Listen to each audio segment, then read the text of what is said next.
Good morning. How is everyone doing today? Wonderful. I'm really glad to be here with you all. My name is Nadia Elokadah. I'm Vice President and Director of Programs for Grantmakers in the Arts. We're now based in the Bronx, New York, if you didn't know that. And I have here with me the great pleasure of having Lynette Dowler, President of the DTE Foundation, which is the philanthropic arm of DTE Energy, based here in Michigan. I have Susan Fader, Program Officer for Arts and Culture Heritage Program of the Andrew W. Mellon Foundation. And at the very end, last but certainly not least, Lane Harwell, Program Officer for the Ford Foundation. And we're really excited to have a conversation with you all today, looking at questions around giving priorities and questions around sustainability and engagement. So before we get started, I just wanted to get a sense of who's in the room. Can I have, by show of hands, any artists in the room? You can also be many things, so don't feel shy. Awesome. How about arts administrators? Oh, good chunk of those. That's good. That's good. What about educators? Arts educators? Nice. Excellent. I see some double hand raising. That's excellent. Artists and educators. We love that. Any board members or trustees? Oh, pretty good. Very nice. Any advocates or activists in the room? Excellent. We need you now, more than ever. And how about any other funders? Any other funders besides arts funders? Awesome. See some familiar faces. It's a pleasure to see you all here. So we're going to just have a little bit of a conversation, but before we dive in to hear these great voices, I wanted to give a little bit of context for the conversation we're having today. Some of this may be very familiar to you all, but I just wanted to give some context. As I said, I'm from Grantmakers in the Arts, and we are particularly interested in realizing a funding ecosystem for arts and culture funding. We're a national association of public, private, and corporate funders. And what we're aiming to achieve in our vision here is seeing increased support to arts and culture, directly and indirectly. So I'm really glad there are funders besides arts funders in the room. I think collaboration is super important in this work. Seeing that arts and culture is essential to society and community well-being. I don't think anyone would disagree with that. Investment in culture is broad, and we're utilizing practice and new mechanisms to achieve that. And specifically, we're seeing anti-racist practices being integrated across our stakeholder groups. And I just want to point out that, we're going to talk a lot about equity today, and people have different definitions of what that means, so we're going to dive into that a little bit more, but I wanted to offer for you all what our lens is. And in particular, GIA, we lead with race. We've been centered on racial equity for well over a decade now. And for us, this is really work that is inclusive and intersectional. It's not exclusive. And that means we're talking about race and, right? Race and disability, race and education, race and immigration, for example. And so for us, these anti-racist practices are really, what does that mean? That really means we're looking at how grant makers and investors have developed new systems of accountability. We're looking at measurably increased resources. We're looking at increased support and public commitment of that support. And we're also looking at a change in the cultural workforce that's measurably more diverse. So this is sort of how we define those metrics of success. And why? Why do we do this? Well, private foundations in the US collectively hold about $800 billion in assets, and most pay out at about 5%. This is a pretty large part of the GDP. So there's some work that we can do together. And if we look in parallel, we're starting to see that arts foundations and nonprofit leaders are increasingly aware of diversity, equity, and inclusion issues in the nonprofit cultural sector. But despite these efforts, funding is not getting more equitable. This comes from research from the Helicon Collaborative Report, Not Just Money, from 2017. And we're going to have a little bit of a conversation about sort of our response to this work and where we're seeing changes happen, and sort of a little bit of nuance. If you're looking for access to those resources, you can check out the event page for this session, and those resources are linked there. So the main takeaways from this were that funding distribution by budget size looks very inequitable, right? Sort of the most goes to the fewest. And we see that people of color represent 37% of the population, but just 4% of all foundation arts funding is allocated to those groups who primarily serve communities of color. So we see that the inequities are systemic. They're happening across local and national contexts. But there are certain case studies where we're seeing sustained and systemic efforts making a difference to this, right? And that's what we're really excited to talk about. What are the sustained and systemic efforts that can start to make changes in this work that we all deeply care about? Some additional data here. The case study here about San Francisco is particularly important if you want to take a look at how that work is happening. But we're going to talk a little bit more about the context in each of your work today. Thank you all for being here. And I wanted to start out with, as we've seen, one of the major priorities that's emerging and re-emerging across our field is this issue of equity. So if you could each maybe take a moment to reflect on and talk about what is your experience with how the philanthropic community shapes and evolves its beliefs and commitments to equity priorities. Think about this in what does equity mean to you, right? How do you come to equity individually within your institutions, and how is that evolving as you do your work? So I'll start out, and welcome to Detroit. I'm the local person here on the panel, so I just want to welcome everyone here and thank you for coming to Detroit, this amazing city. So for the DTE Foundation, we are on a journey as a foundation. We're on a journey as a corporation. And the first question you asked is, how do you define equity? And getting clear around the difference between equity and equality is an important facet for us. And when we think about equality, we think about sameness. And when we think about equity, we think about fairness. And how are we fair in assuring that everyone has an opportunity? Everyone has the same opportunity and advantage to any issue that's out there for us to take advantage of. And you cannot have equality until you have equity. So that is kind of the foundation for how we think about equity as a foundation. With respect to how we build equity into our giving strategy, we apply an equity lens to every pillar of our foundation. We have six pillars of giving, and arts and culture is one of those predominant 6 priorities. And we have a rubric of evaluation that really, for every single one of our pillar, focuses on how do we create fairness, and how do we specifically look at our nonprofit partners to say, are they reaching out into our entire state geographically from income limited perspective, from a race perspective, ethnicity, religion, et cetera, et cetera. So we use that rubric for every single pillar that we work on. Thank you, Nadia. I would say at Mellon, we hew fairly closely to the values that GIA espouses, beginning with race and so I won't repeat those. I think we have increasingly layered a rubric of social justice over that work. And in that, I think we follow the lead of our colleagues, Ford Foundation, which is not coincidental because our president, Elizabeth Alexander, came from the Ford Foundation. But I want to rather just shift slightly and talk about the data that Nadia presented, because it was very troubling to me when the Sitford report came out. Her first report, Fusing Arts, Justice, and Social Change in 2011, was enormously influential to the philanthropic community. And then 5 years later, when Not Just Money came out, we thought, wait, this doesn't make sense. Something's not right here. The Ford Foundation is run by Darren Ford. The Mellon Foundation was run by Earl Lewis at that time, and now Elizabeth Alexander, all 3 African Americans who've had enormous impact on the field and on our staffs and on our boards and how we give. And we started digging deeper into this, and it was really our colleagues at the Doris Duke Charitable Foundation.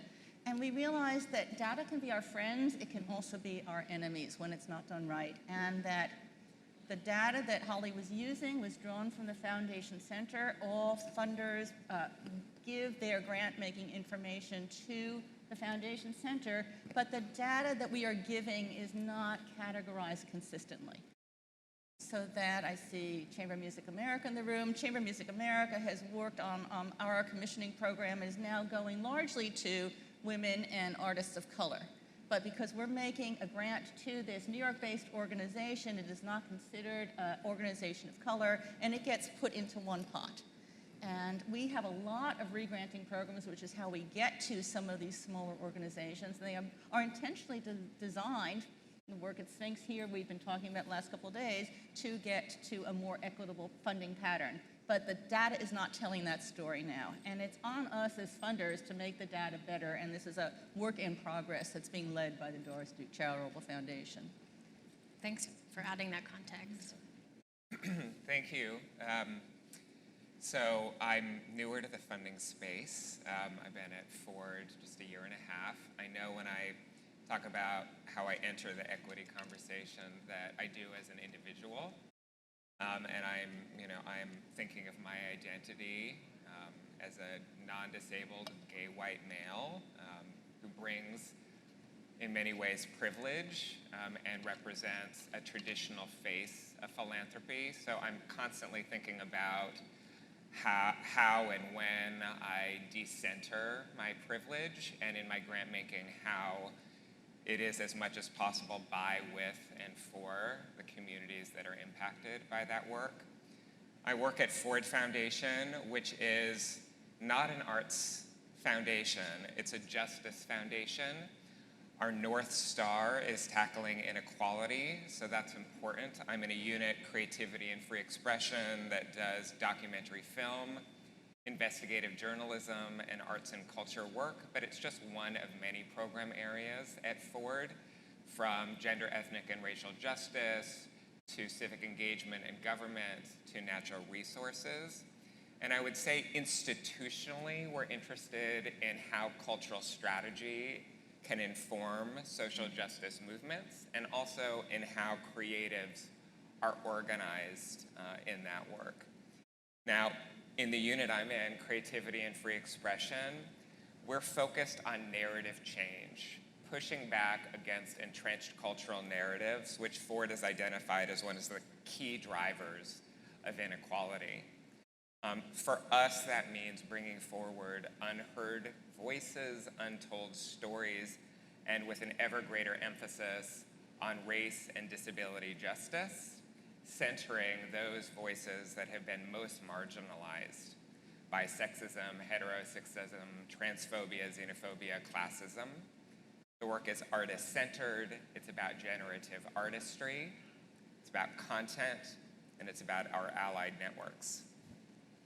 Thank you, I really appreciate that. I think that it's interesting because each of you identified directly or indirectly an engagement with the sort of the dominant culture and the ways in which it creates a narrative, right? It creates sort of ways that we believe the world to work, and taking on the role of changing that, right? Mm-hmm. Changing that through the way that we work and how we communicate that, right? Making sure that what we're doing is actually being recorded and told, because data really often helps us make decisions about priorities, right?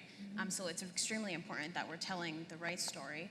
And also, I think, Jeff Chang, right, who's now at Race Forward, says this constantly, right, that culture moves first, and then behavior and policy, et cetera, changes. I think the work of Kendi that's come out recently, How to Be an Anti-Racist, is speaking to the same practice, right? We need to shift what we're believing, what we're assuming, what the policies and practices that we exist within, and then system change happens. So I'm particularly interested in this question around system change. And Lane and Susan, you're both at national foundations that have a national geographic reach. And you both, as you mentioned, Susan, have presidents who are very public about social justice and big equity goals as the future of philanthropy, as the way that we achieve what we're looking for in our world. So I'm curious how, at that level, right, from the level of your foundation presidents, how does that translate into the work that you do day to day? It has a profound effect, I would say.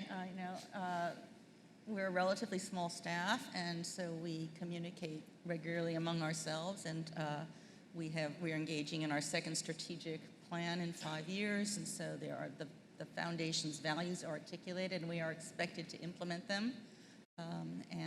We have tremendous autonomy, but we're expected to hew to those values. And they are reviewed, first of all, by our officers when we present our annual budgets, and then secondarily by our trustees. So I think we are expected to hold to certain standards, and we are engaged. We wouldn't be there if we weren't engaged in that, but within that we have tremendous space to create our relationships, get to know our grantees, get to know the communities they represent, and I wouldn't dream of starting a program that didn't involve active listening first.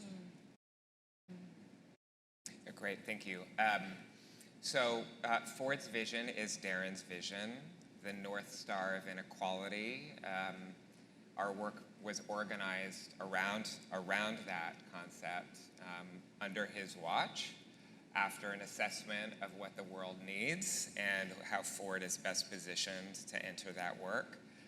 Again, I'm newer to the space, but I'm feeling a lot of energy and momentum that I feel comes from Darren. And part of that, I think, has to do with the changing landscape of philanthropy and Ford's position in that work, what our dollars can do, and what else we can do beyond our dollars is really, it's a question on the table for us all the time.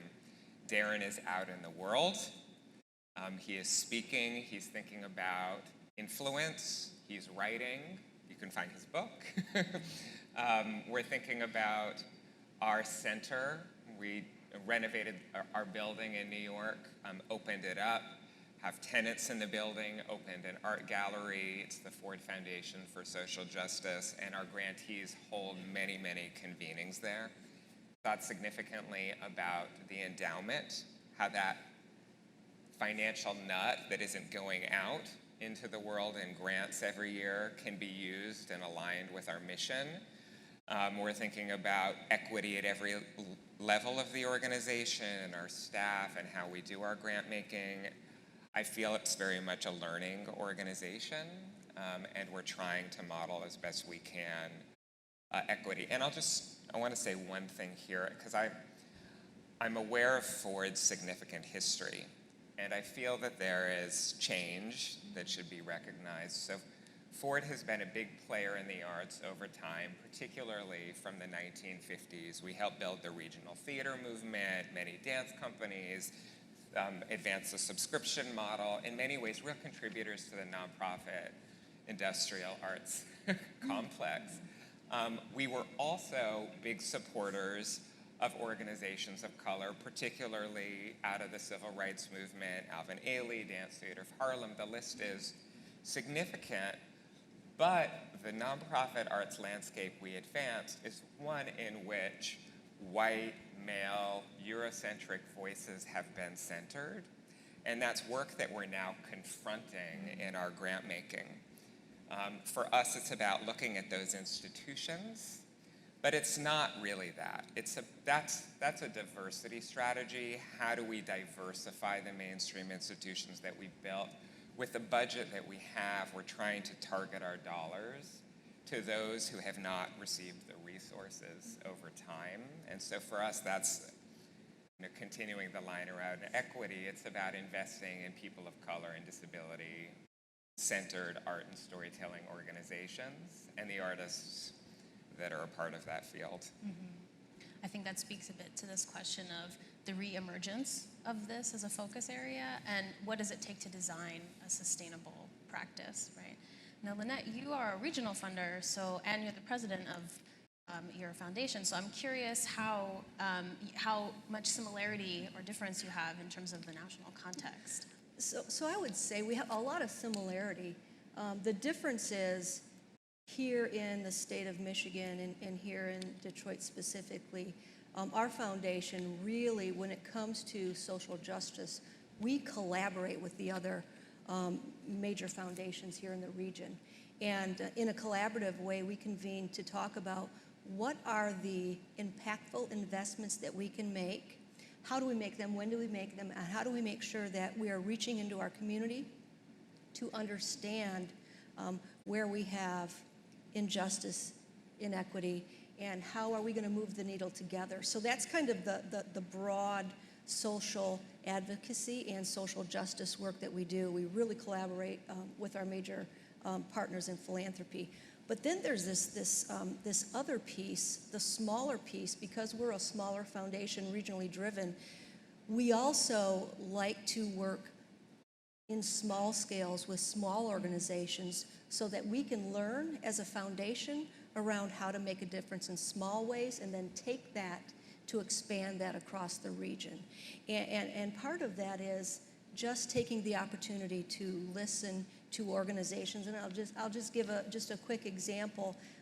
There is a small homeless population about 20 minutes from here, and the particular community is confounded around how to help and support this community and how to be respectful of this community. So our foundation's working very directly with the municipalities, social organizations, the law enforcement, but most importantly, the homeless individuals to understand one by one what they need to help them be successful. So when it comes to social justice and advocacy, we really do a lot of work on the broad scale, but we also do some small investments to try to make a difference and learn and grow from there. I appreciate one of the terms that you brought up in that point was working together, and I think that is something that happens across peer networks as well as with grantees. So I'm curious if maybe you could offer a little bit of context around what is the relationship with grantee feedback or participation in the work that you do as we continue to sort of commit and recommit to this work as we learn new things, right? Like things like structural racism and structural inequity are dynamic and they're designed systemically, right, to continue to evolve. So we need to be responsive to that, right, as we're doing our work. So I'm curious, sort of, how do you think about that in the design of your work, and then the role of grantee feedback or peer feedback in that? Sure. I guess I'll jump in there. It's fluid. We're a learning organization, and I would welcome feedback from everyone on the panel and in the room about how better to engage with our grantees and learn with them. Some of the ways we've been thinking about it, we have begun recently to convene our grantees in a major way every couple of years, an opportunity to connect them to each other and to learn with them. Whenever we're initiating a new program or have an idea, we bring together focus groups, establish design teams that center our grantees. I think maybe the biggest change, and we're still learning our way through it, is that we have shifted the process through which we award funds to include a panel that has included grantees. Part of this, I began with, I'm a non-disabled white guy who's doing work around race and disability justice, and so for that to work, I can't be the one making the decisions, particularly without engaging the field in that work. So that's key. We're out on the road. We're listening and learning. We're here. We're looking at data whenever possible, and we're issuing through our channels, our applications, and our reports, and ad hoc surveys. We're trying to collect data. Now, I want to just make a note there. Maybe we'll deep dive into data a bit more, but we want to listen and learn with our grantees, but we don't want to do so in a way that's unnecessarily burdensome for them. And we want to ensure that they're compensated for their time. So whatever that level of engagement looks like, we want to be careful and respectful. I think our processes are similar, so I won't repeat them, but I do want to acknowledge the inherent power imbalance between a funder and a grantee, and that when we meet individually with our grantees, there's, I think, tremendous felt pressure on the part of the grantees to tell a positive story and tell the story they think we want to hear rather than the story we actually need to hear. So it's a matter of trying to create a welcoming environment when they are in our space. It is going into their space so that we are seeing them on their home turf It's involving artists as wherever possible in the practice, because of course the majority of our grants go to 501c3 organizations, and so we are talking to executive leadership, sometimes board leadership, and bringing the artist into that conversation is imperative. That said, I manage 300 active grants. My colleague on the museum side also manages roughly the same number, so just the physical time to have that kind of quality time is challenging sometimes. And it's not trying to make excuses, but that's the case. And so it's another reason why we work with re-granters, why we have such close relationships to the national service organizations in the disciplines that we represent. It's an imperfect process, but I will sometimes ask a grantee in the middle of a meeting what keeps you up at night. They've probably learned how to game that at this point, have an expected answer, but it's just designed to say, okay, you know, we're people to people here. So people have better ideas of how to readjust that imbalance. I think Lane and I would welcome them. Yeah, I would echo much of what both of you said. The only thing I would add is a couple of things that we always invite our grantees to do. Number one, apply for and/or ask for what you need and what is at the core of your wheelhouse. Mm-hmm. Don't try to meet what you read on our website. Don't try to ask for something that you think we want to hear, but talk to us sincerely and authentically about what it is that your organization is amazing at, because that's what we love to invest in. Mm-hmm. The second thing is, we love to have communication with our partners, but we specifically love to have communication when there's a struggle that you're facing that we did not know about when we made the grant.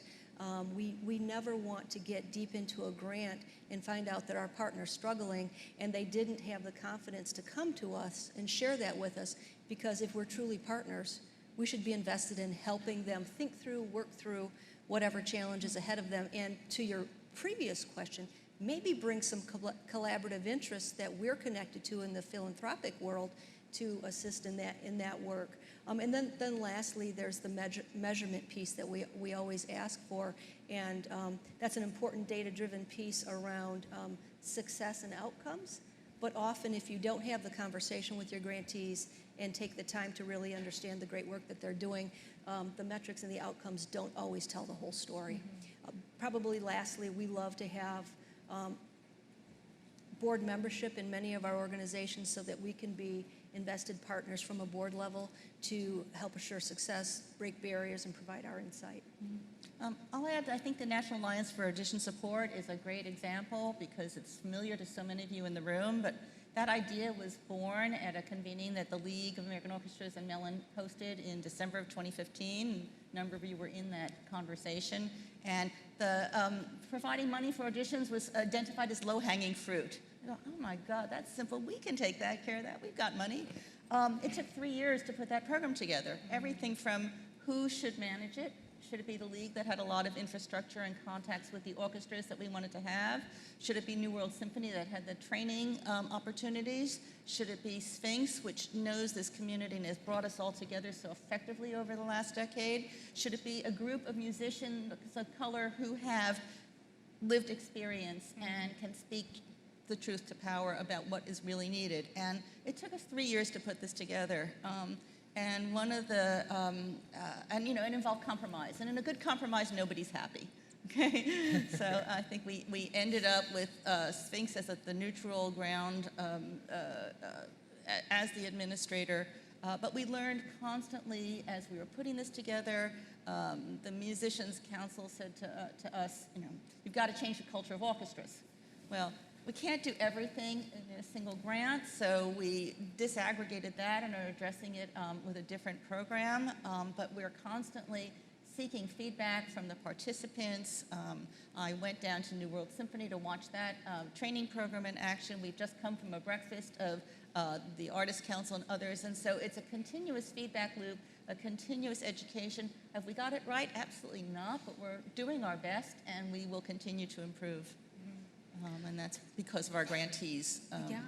No, most absolutely. I have a couple of questions from folks here from Slido that I'm going to share out, but I wanted to just, before I'll give you all a moment to rapidly rip out your phones and ask some questions, I wanted to ask, you mentioning sort of some models that we're thinking about that are happening, and I think, we've seen that in theaters of color in the Twin Cities, we've seen that in Chicago, and one that recently came out that I know, Susan, you've been heavily involved in with other partners that's in New York is the Mosaic Network, and that's something that I think is building on a lot of this energy. I didn't know if you wanted to offer a little bit of background around that while we get some more questions in. Sure. Okay, so the Mosaic Fund came out of a research that was commissioned by the Doris Duke Charitable Foundation and the New York Community Trust a couple of years ago, and it surveyed small organizations of color, arts organizations of color in New York City, and I think there were about 150 on that list, and 11% of them were getting funding from the group of New York City grant makers in the arts. And this is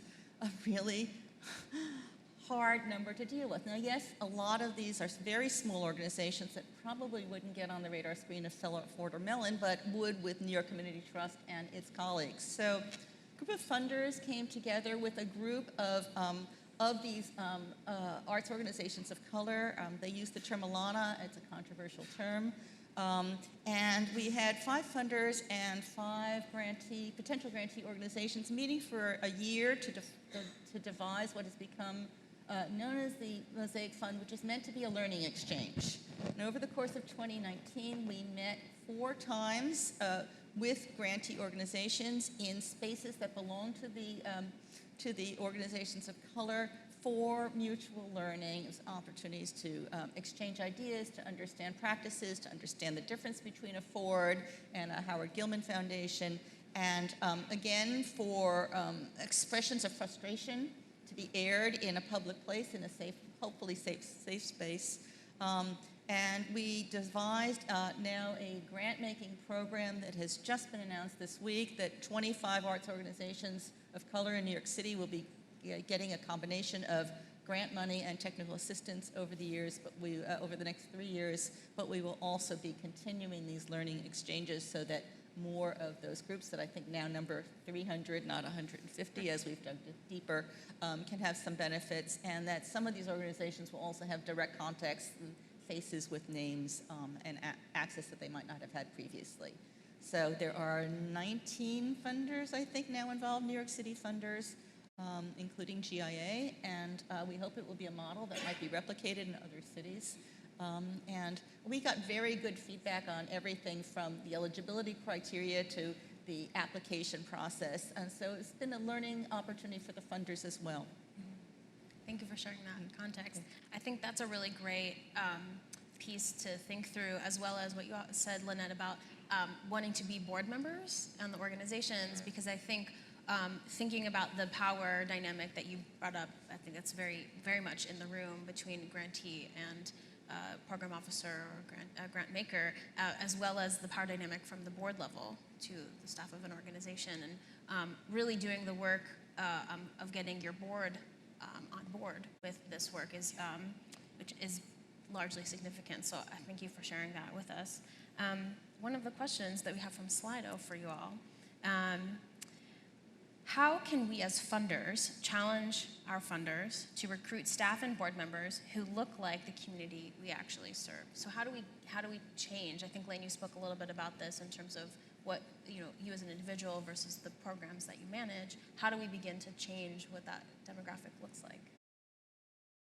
I mean, just from Ford's perspective, we're constantly interrogating how the foundation represents the world that we're living in, and the grantee pool that we're trying to serve. And I think that it's fair to say it's imperfect, but it's a constant evaluation of who's in the room at the board and the staff level, surveying of how those people in the room feel about being in the room, and making adjustments through recruitment, through training at the foundation. I can say we have a board and a staff that are majority people of color. The The leadership team is majority people of color and women of color, and that's something I think that we're very proud of. But we know that the work doesn't end there. We're looking at intersectionality in very explicit ways. I work in the disability space, so I know that there are not many on our staff who self-identify as disabled, and that's something that we're looking at in our accommodations. We're thinking about LGBTQ issues, how groups who self-identify as LGBTQ connect with each other. We have employee resource groups. Anyway, it's a learning process. Part of it is about modeling to the field and sharing that story out and being prepared to say what we're getting wrong. Some things that our DTE Foundation works on is I mentioned that we like to have executives of DTE and or the DTE Foundation on nonprofit boards. We also work very closely with our nonprofits to help them think through how they may be able to bring more diversity onto their boards. So we do specific capacity building with some of our nonprofits to help them think through how they can bring more diversity onto their boards. And when I talked about convening and collaboration, I happen to work for a company that does amazing work in supplier diversity.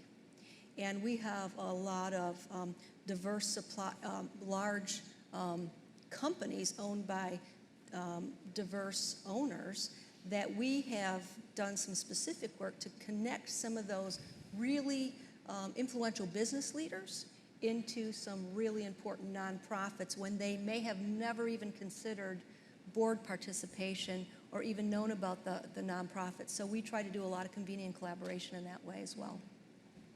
That's great. Another question from the audience via Slido. How do you go about learning of organizations doing social justice work that you are not funding? For example, phone conversations, in-person meetings. I imagine also your peers may be influential in that. Yeah, all of the above. We, I think 2 years ago, implemented an inquiries screen on our online database, and full disclosure, I'm behind on looking at them, but I do try, and it's one way of becoming more transparent, but it's being out in the field at meetings like this, Race Forward, alternate routes, places that we traditionally haven't been, that we're trying intentionally to be. Many venues. Our ERGs are a great way. Our ERGs bring to us opportunities as well.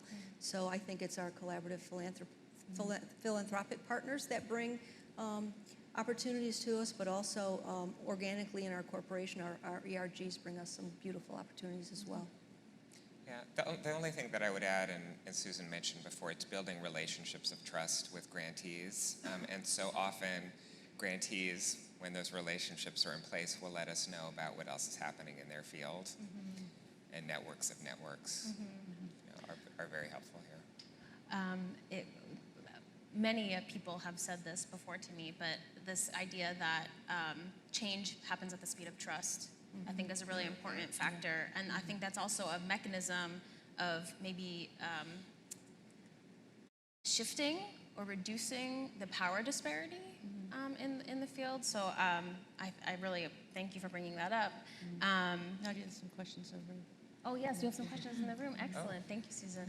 Thank you. First of all, I want to thank each of you for the work you're doing in the field. It's really phenomenal to see you championing these causes. So I want to thank you for that work.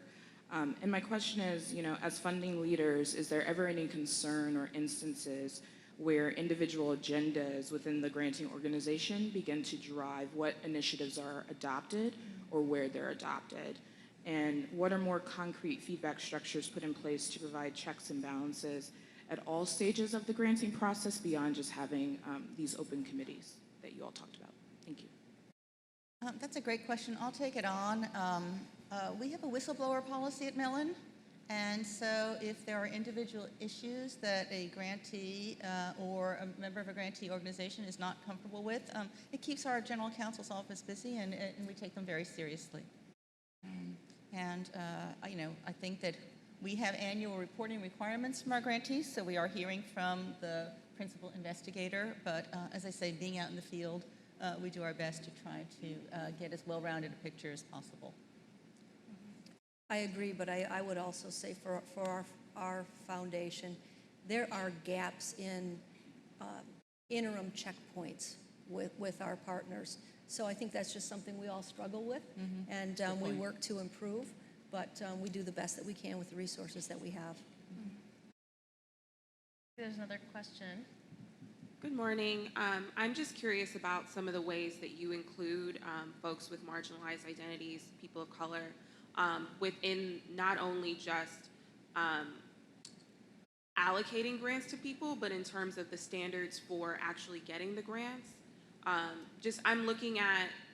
I'm interested in doing this work, and I'm just seeing a lot of people who don't look like me who are doing the work in terms of determining what the standards are for reaching grants. And sometimes, obviously, nonprofit organizations are usually entirely dependent on philanthropic organizations for funding their work, and sometimes the work that the nonprofit has to do has to conform to the standards of what the grantees are asking for.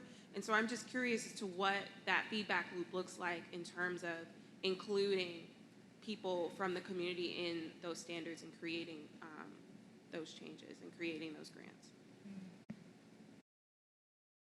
I would say the Mosaic Fund is such a good example of this, with a design team that both includes the funding community and the members of the organizations it's intended to serve, and then the ongoing conversation that has happened over time. From what I understand, and we were a part of it, but not on the formal design team, that in fact what grew out of those community conversations was the application. Right, and so in fact the application and the standards were driven by the organizations of color that it was intended to serve. It was an imperfect process, no doubt, because there are many layers to it, but that was the intention, and I think that's what we're trying to, that's our interest in the Mosaic Fund and how we're trying to think about the future of philanthropy, how we shift who holds the power in setting the standards. I also think that there are opportunities when there are panel reviews that there's, I think, great intentionality right now that panels represent the communities that we live in and the demographics of our country, and the Jerome Foundation has done some great work in helping guide funders really to look carefully at themselves. But, yeah, imperfect process. I have a question here that's about terminology, which I would just want to, I think, address here. How do you define, quote, an organization of color? Programming, geographic area, staff, board. I can certainly say that at GIA, we use the by, for, and about methodology as the lens, but I want to make sure that other folks who are actual grant makers can answer that question. Ask the beginning of that again. How do you define, quote, an organization of color?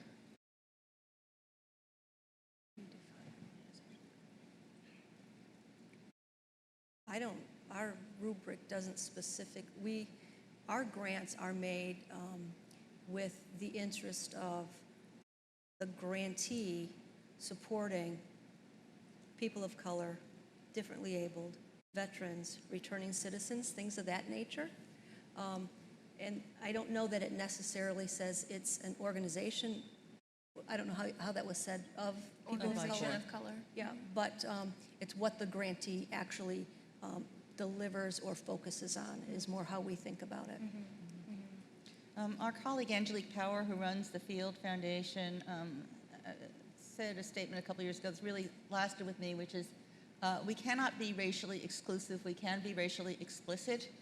You run up against labor law when you're hiring positions and trying to be exclusive, and a number of my grantees in the room that have worked with us on some of these programs know that we have very convoluted language that allows us to be explicit without being exclusive. And so you start talking about economic deprivation, geographic isolation, first generation, first to attend college, that all help us to get to a community of grantees that we hope will over time become more representative of where we live and who we are.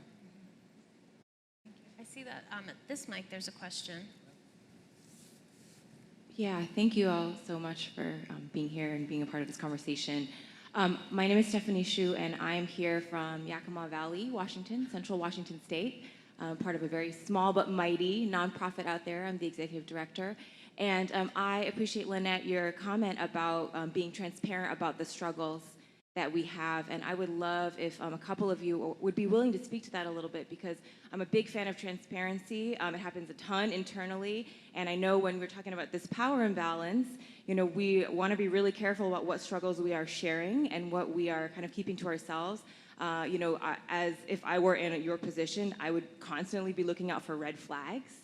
And I'm really curious about sort of the cultural tone within your foundations around like what levels of transparency and struggle do you find to be really refreshing, as far as just, oh, okay, these people are being honest with us, and at what stage, because you also know that people are trying to impress you and trying to put a strong foot forward.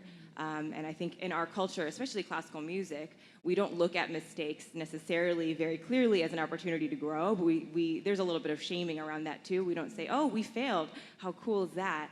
We don't really have that sort of culture yet, as holistically as perhaps some of us might like. So I'd love to hear a little bit of your insight on that.